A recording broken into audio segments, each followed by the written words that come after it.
story. Yeah, okay. Well, today I have And to Think That I Saw It on Mulberry Street by Dr. Seuss. It's one of my favorites. Do you mind if I read it to you? I think it will help you relax after this long day that you had, and then if you fall asleep, I will slip right out. Yeah, okay. So, when you said you couldn't sleep, I also brought a candle because I feel like when you inhale the smell of the candle, I think that will help you sleep a little bit better. So, I bought a cinnamon spiced vanilla candle that I'll light for us, and we'll just leave it in the back. We can just breathe in the smells, and hopefully this helps you get some sleep sooner. Okay, now let me just light this really quickly. Okay, I'm gonna put it back here.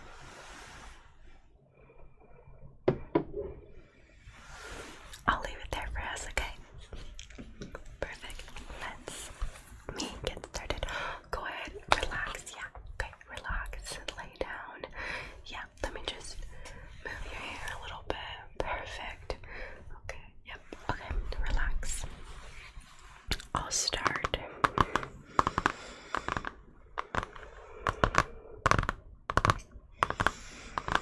And To Think That I Saw It on Mulberry Street by Dr. Seuss.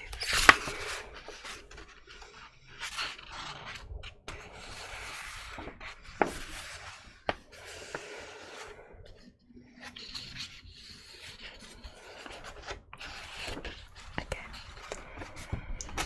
When I leave home to walk to school, Dad always says to me, Marco, keep your eyelids up and see what you can see. When I tell him where I've been and what I think I've seen, he looks at me sternly and says, your eyesight's much too keen. Stop telling such outlandish tales. Stop turning minnows into whales.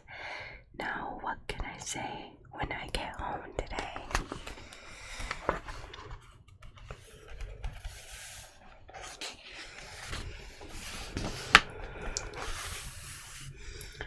All the long way to school and all the way back, I've looked and I've looked and I've kept careful track, but all that I've noticed, except my own feet, was a horse and a wagon on Mulberry Street.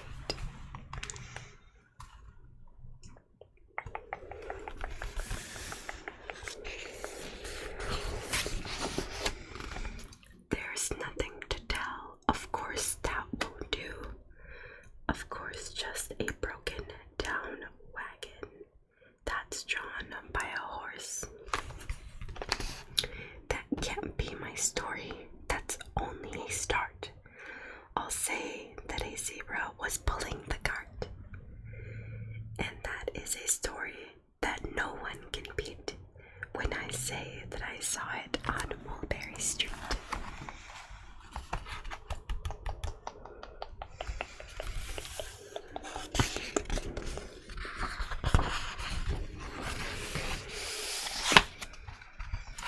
Yes, the zebra is fine, but I think it's a shame. Such a marvelous beast with a cart that's so tame. That's so tame. The story would really be better to hear if the driver I saw was a charioteer, a gold and blue chariot. That's something to meet, rumbling like thunder down Mulberry Street.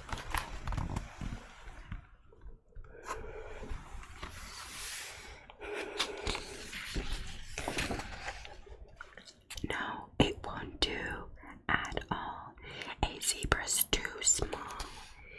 A reindeer is better. He's fast and he's fleet.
when I say I saw it on Mulberry Street.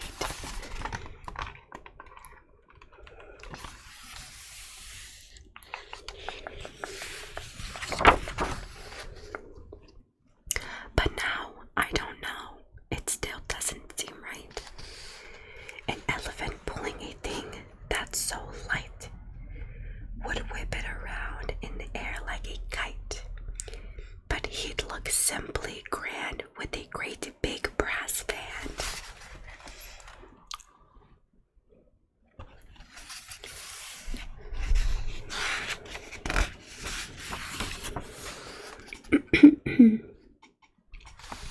A band that's so good should have someone to hear it, but it's going so fast that it's hard to keep near it. I'll put on a trailer. I know they won't mind if a man sits and listens while hitched on behind. But now, is it fair? Is it fair what I've done? I'll beat those wagons weigh more than a ton. That's really too heavy, a load for one beast. I'll give him some helpers. He needs two at least.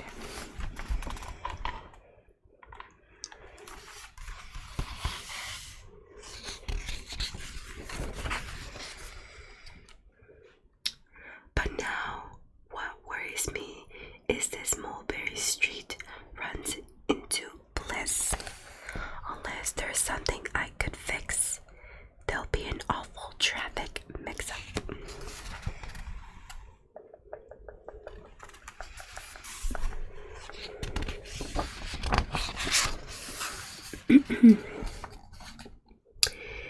It takes police to do the trick, to guide them through where traffic is thick.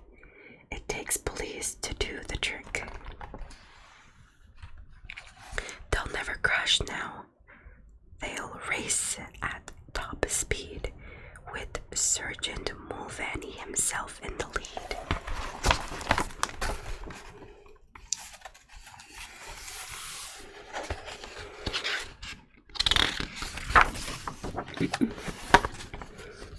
The mayor is there and he thinks it is grand, and he raises his hat as they dash by the stand. The mayor is there and the aldermen too, all waving big banners of red, white, and blue. And that is the story that no one can beat when I say I saw it on Mulberry Street.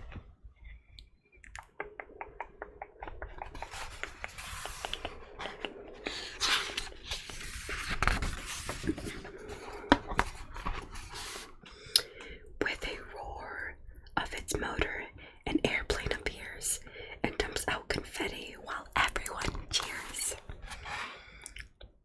And that makes a story that's really not bad, but it still could be better. Suppose that I add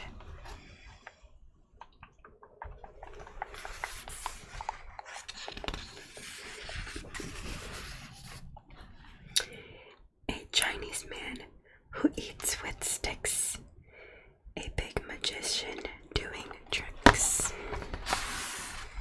a 10-foot beard that needs a comb. No time for more, I'm almost home.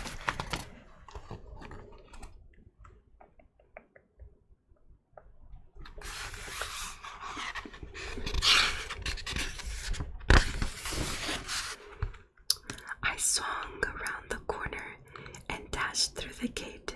I ran up the steps and I felt simply great. For I had a story that no one could beat, and to think that I saw it on Mulberry Street. But Dad said quite calmly, just draw up your stool and tell me the sights on the way home from school. There was too much to tell. I just couldn't begin. Dad looked at me sharply and pulled at his chin. He frowned at me sternly from there in his seat. Was there nothing to look at? No people to greet? Did nothing excite you or make your heart beat?